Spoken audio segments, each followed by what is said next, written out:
Hello YouTubers and all those out there to watch.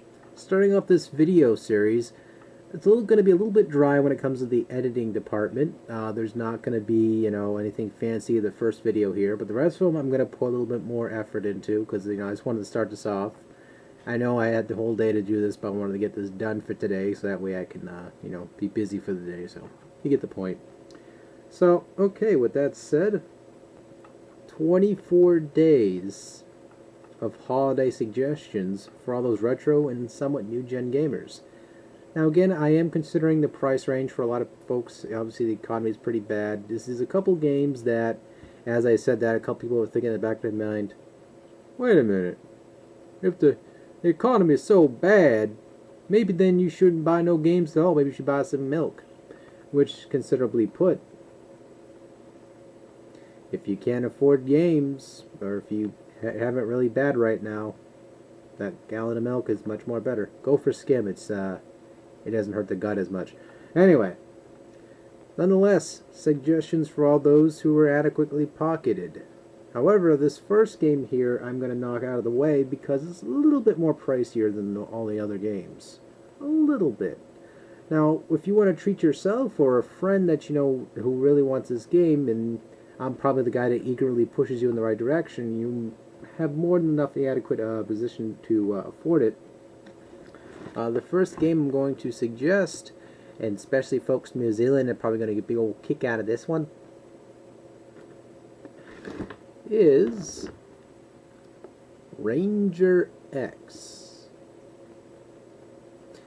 Now, this title for the Sega Genesis was, lack of a better term, really challenging to understand at first. Like, it took me a little while to get used to the controls. I mean, for everybody who played it firsthand, it got a little bit of it had to get the gears clocking in a little bit to get it. Just like myself, it was jeez. All 6 buttons for the Sega Genesis were used in this game, so it utilized every button available for the 6-button Sega Genesis controller. You couldn't use the 3-button, you had to use 6-button one. And it was a great game. It's hard as hell. I'm probably never ever going to play it again and try to beat the game, but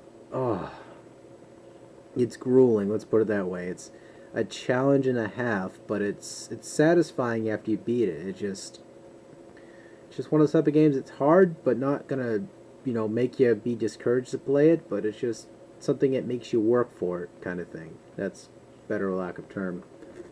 But yeah, guys, does it matter if you get the box or not? No, just pick up the game loose if you can and play it that way.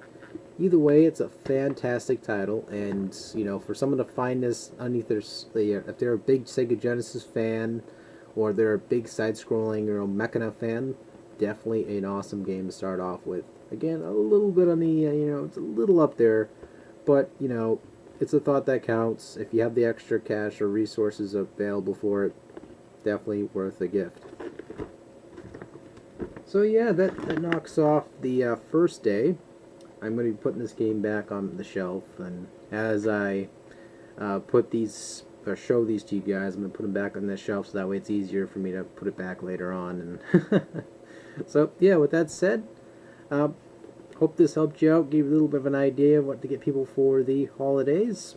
As for myself, I'm working with close family this year because quite frankly, my piggy bank is only rattling a couple nickels and a dime, so it's gonna be hell for me, but I'm gonna manage to knock everybody out of the way and make sure everyone has a good holiday season at least. So with that said, day 1, day 2 coming tomorrow. So take it easy, folks. Thank you guys so much for watching, and remember now, guys, play with your toys, stroke your dicks, and see you later. That was a really obscure and weird version of a buddy of mine. But no, take it easy, folks. Take care.